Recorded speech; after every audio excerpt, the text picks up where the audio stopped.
Vi skal forklare om afstemning af reaktionsskemaer. Hvordan afstemmer man et reaktionsskema? Regler. Oxidanttallene skrives over de atomer, der ændrer oxidanttal. Det beregnes, hvor mange trin disse atomer oxideres op eller reduceres ned. Resultatet skrives under reaktionsskemaet.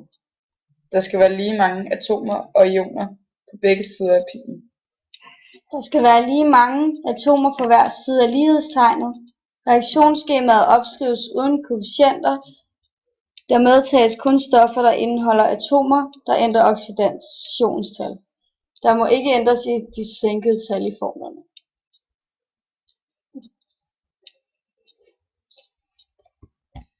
Her har vi et let eksempel. Vi har CH4 og O2 på venstre side, og CO2 og H2O på den højre side. Vi skal have afstemt skemaet, så der er lige mange C-atomer og H-atomer og O-atomer på hver side.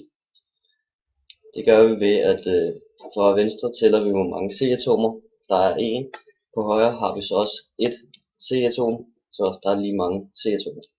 Så går vi i gang med H-atomerne. På venstre side har vi 4 H-atomer, og på højre side har vi 2 H-atomer. Så vi skal bruge 2 H-atomer mere, så vi ganger med 2. Så skal vi tælle, hvor mange oxygenatomer vi har. Vi har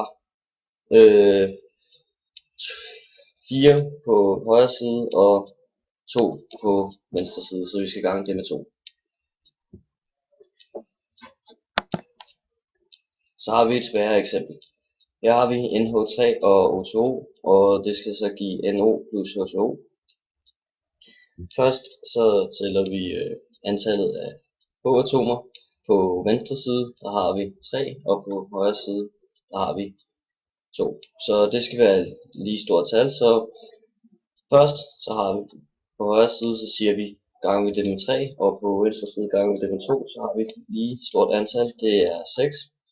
Og så med antallet af N-atomer, der har vi så 2 på venstre side og 1 på højre side, så skal vi også have det til at gå op. Og så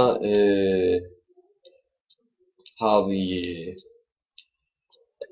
oxygenatomerne, og der har vi så 5 på højre side og 2 på venstre side. Så for at det skal gå op, så bliver vi nødt til at gange resten af dem med 2. Så har vi 10 oxygenatomer på højre side, og så har vi gange 5, så vi har 10 oxygenatomer på venstre side. Så vi kommer til eksempler med ladning svær. Vi har Na, som har en plusladning, en positiv ladning, og SO4, som har en positiv negativ ladning. Det giver så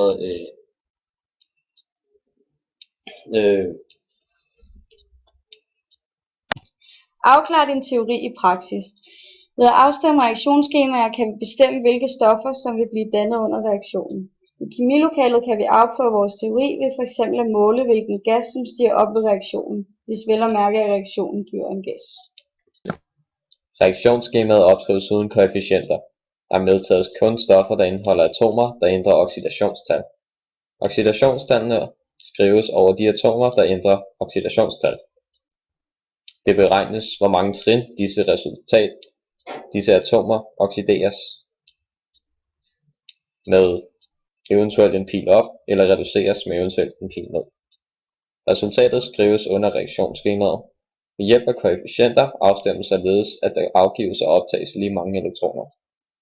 Ladningen afstemmes med H+-ioner, hvis reaktionen foregår i sur opløsning, og ladningen afstemmes med OH-ioner i basisk opløsning. H og O afstemmes ved at tilføje vand på den ene side.